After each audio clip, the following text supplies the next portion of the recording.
আসসালামু আলাইকুম। সংবাদে আপনাদের সবাইকে স্বাগত জানাচ্ছি। আমি ফিরোজ তোহা। শুরুতেই সংবাদ শিরোনাম। বাংলাদেশের সর্বশেষ গুরুত্বপূর্ণ আপডেট সংবাদে আপনাকে স্বাগত। শুরুতেই সংবাদ শিরোনাম, পরে বিস্তারিত। শুরুতেই জানাবো, প্রফেসর ডক্টর ইউনূসকে ভারতের প্রধানমন্ত্রী নরেন্দ্র মোদী বললেন, আমরা আপনার প্রতি হাসিনার অসম্মানজনক আচরণ লক্ষ্য করেছি। শেখ হাসিনার সঙ্গে ভারতের সুসম্পর্ক থাকাকালীন আমরা আপনার প্রতি শেখ হাসিনার অসম্মানজনক আচরণ দেখেছি, কিন্তু আমরা আপনাকে সম্মান জানিয়েছি। ব্যাংককে বিমস্টেকের সম্মেলনের ফাঁকে দ্বিপক্ষীয় বৈঠকে প্রধান উপদেষ্টা অধ্যাপক ডক্টর মোহাম্মদ ইউনূসকে এই কথাই জানিয়েছেন ভারতের প্রধানমন্ত্রী নরেন্দ্র মোদী।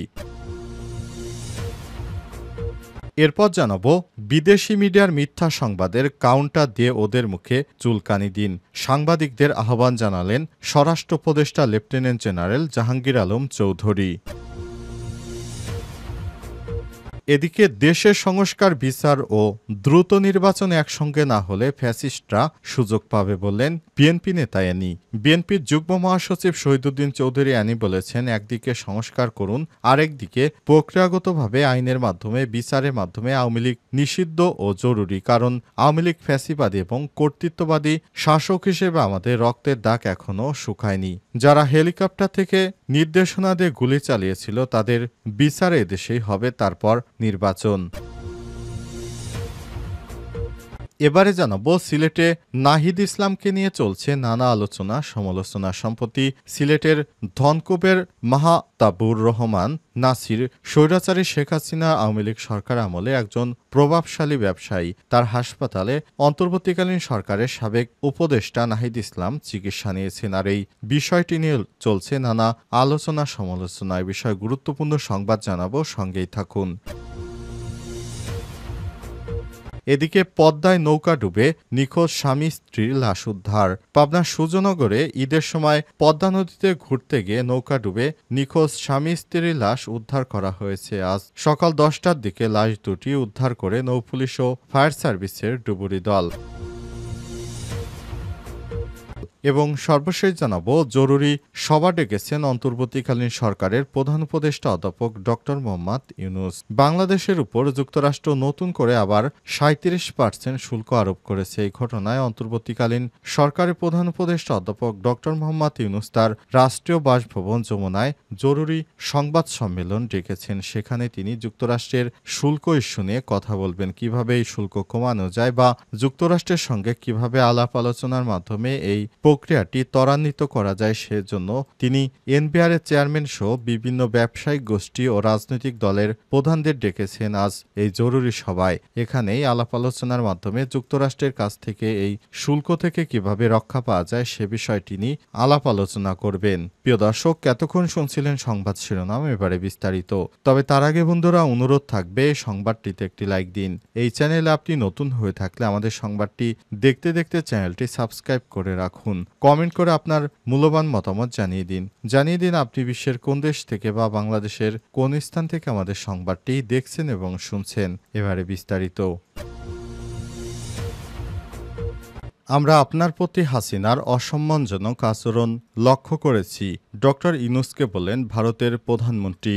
শেখ হাসিনার সঙ্গে ভারতের সুসম্পর্ক থাকাকালীন আমরা আপনার প্রতি অর্থাৎ ডক্টর মোহাম্মদ ইউনূসের প্রতি হাসিনার অসম্মানজনক আচরণ লক্ষ্য করেছি, কিন্তু আমরা আপনাকে সম্মান জানিয়েছি। ব্যাংককে বিমস্টেক সম্মেলনের ফাঁকে দ্বিপক্ষীয় বৈঠকে প্রধান উপদেষ্টা ডক্টর মোহাম্মদ ইউনূসকে এমনটাই জানিয়েছে ভারতের প্রধানমন্ত্রী নরেন্দ্র মোদী।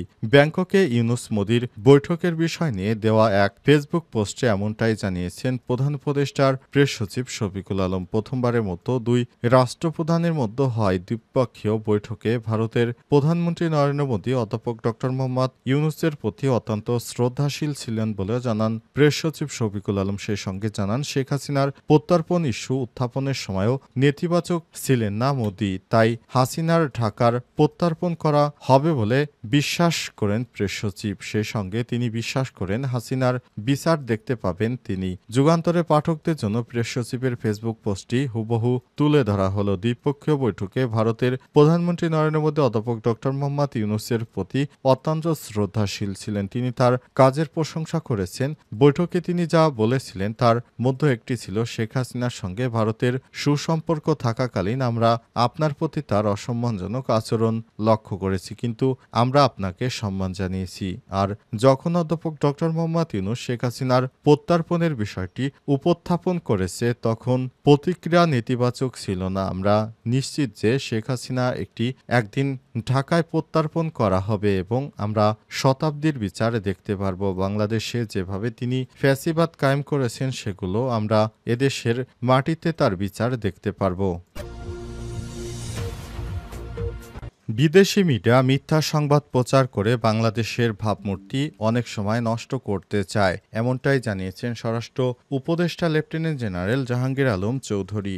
এজন্য তিনি বাংলাদেশের সাংবাদিকদের বলেছেন, আপনারাও এই সংবাদের বিরুদ্ধে কাউন্টার সংবাদ প্রকাশ করুন, তাহলে বিদেশি মিডিয়া বাংলাদেশের বিরুদ্ধে যে অপপ্রচার চালায় সে বিষয়ে তাদের মুখে চুনকালি পড়বে। আজ স্বরাষ্ট্র উপদেষ্টা লেফটেন্যান্ট জেনারেল জাহাঙ্গীর আলম চৌধুরী এক সংবাদ সম্মেলনে এই বিষয়টি নিশ্চিত করেছেন।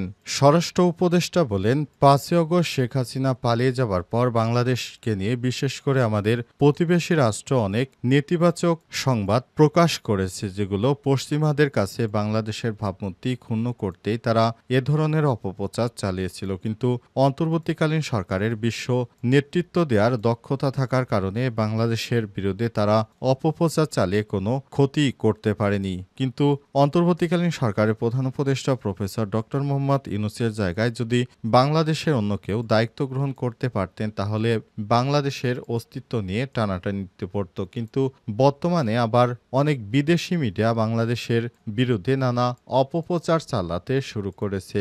সাংবাদিক ভাইরা যারা আছেন, আপনারা খেয়াল করেছেন, আপনারা এই সংবাদগুলো কাউন্টার সংবাদ প্রকাশ করুন, তাহলে তারা বাংলাদেশ নিয়ে এই ধরনের মিথ্যা প্রোপাগান্ডা ছড়াতে পারবে না। সেটি আপনি একজন বাংলাদেশী হিসেবে আপনার দায়িত্ব রয়েছে দেশটাকে সামনের দিকে এগিয়ে নিতে বর্তমান সরকারকে সহায়তা করা। কারণ বর্তমান সরকার একমাত্র সরকার যিনি এত জনসমর্থন নিয়ে রাষ্ট্রীয় ক্ষমতায় বসেছেন। এর আগে বাংলাদেশে কোনো সরকারই এভাবে এত জনসমর্থন নিয়ে রাষ্ট্রের ক্ষমতায় ছিল না। সুতরাং বাংলাদেশকে একটি স্থিতিশীল পরিস্থিতি তৈরি করতে চাইলে অবশ্যই আমাদের এই বিদেশি মিথ্যা সংবাদের কাউন্টার সংবাদ প্রকাশ করতে হবে, তাহলেই বাংলাদেশকে একটি স্থিতিশীল পর্যায়ে নিয়ে যাওয়া সম্ভব বলেও মনে করেন স্বরাষ্ট্র উপদেষ্টা লেফটেন্যান্ট জেনারেল জাহাঙ্গীর আলম চৌধুরী।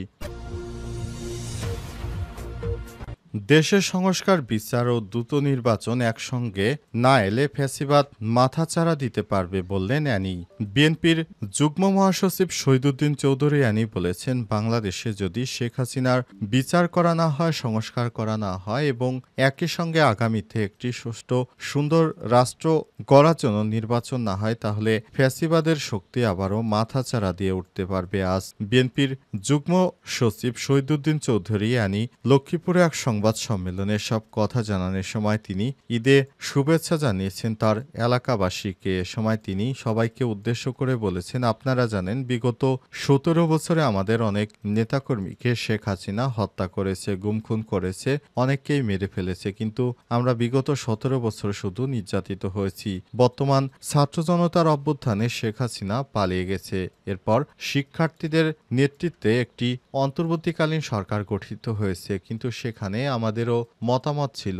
আর অন্তর্বর্তীকালীন সরকারের কাছে আমরা অনুরোধ করব আওয়ামী লীগকে যেন বিচারিক প্রক্রিয়ার মাধ্যমে নিষিদ্ধ করা হয় এবং সংস্কারের পাশাপাশি আবার যেন দ্রুত সময়ের মধ্যে এই সরকার নির্বাচনের আয়োজন করেন। তা না হলে বর্তমান সরকার যদি নির্বাচনের আয়োজন না করে তাহলে ফ্যাসিবাদী শক্তি আবারও মাথাচাড়া দিয়ে উঠতে পারবে। এ সময় তিনি বিএনপির নেতাকর্মীদেরকে উদ্দেশ্য করে বলেছে, অনেক জায়গায় বিএনপি নামে চাঁদাবাজি সহ বিভিন্ন মারাত্মক ইস্যু আমরা শুনতে পাচ্ছি। আপনাদেরকে বলে দিচ্ছি, কোনো ব্যক্তির দায় আমরা দল কখনোই নেব না। কে চাঁদাবাজি করলো না কি করলো তারা আমাদের দলের কোনো লোক হতে পারে না। সুতরাং আপনারা সাবধান হয়ে যান। আপনারা শহীদ রাষ্ট্রপতি জিয়াউর রহমানের আদর্শকে লালন করে আপনারা রাজনীতি করবেন। দেশের মানুষের বিপক্ষে যায় এমন কোনো কাজ আপনারা কখনোই করবেন না বলেও জানান বিএনপির এই নেতা।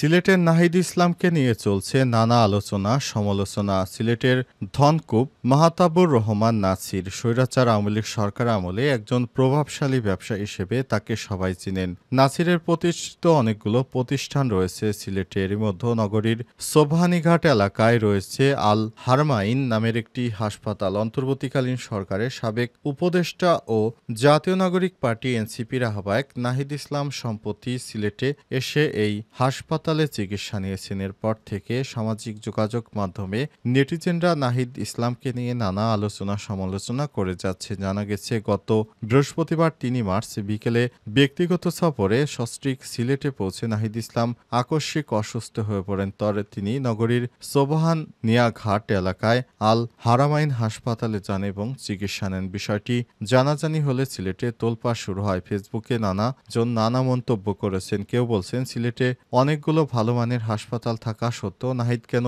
এই হাসপাতালেই গেল। আবার কেউ কেউ বলছেন একজন অসুস্থ হয়ে পড়েছেন, যে কোনো জায়গায় তিনি চিকিৎসা নিতে পারেন। এই বিষয়টি নিয়ে এত বাড়াবাড়ি করার কিছু নাই। আবার অনেকেই মনে করছেন তার এখানে চিকিৎসা নেওয়া ঠিক হয়নি, কারণ তিনি একজন গুরুত্বপূর্ণ ব্যক্তি, তার নিরাপত্তার একটি বিষয় রয়েছে। তবে নাহিদ ইসলামের কাছ থেকে এ বিষয়ে কোনো মন্তব্য পাওয়া যায়নি।